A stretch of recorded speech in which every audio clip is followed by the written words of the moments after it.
Pay-for-performance programs have been used for the last 50 or 60 years. And despite this long history we have with performance pay, we're still not exactly sure how it really works in terms of the mental framing of our employees. Economists, on the one hand, argue that financially rewarding behavior is going to encourage that behavior, sort of like a Pavlovian response. If you reward the behavior, you get more of it.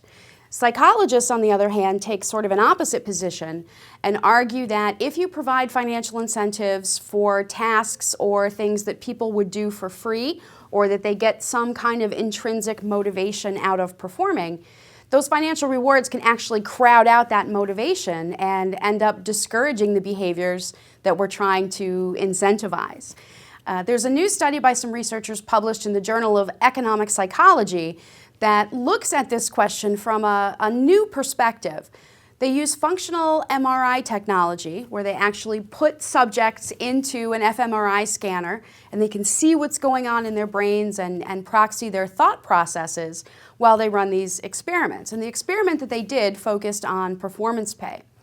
And the interesting thing that this article points out is performance wasn't so much impacted by the addition of the monetary reward or the performance pay.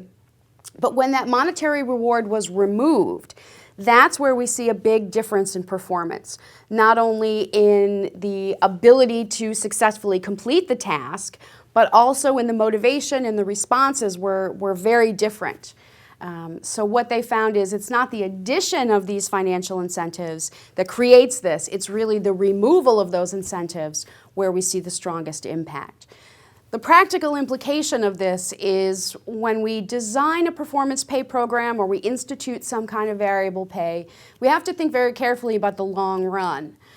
We may get a short run impact, a small boost in performance or a small increase in the behaviors that we're trying to elicit, but it's likely to be transitory and very short term.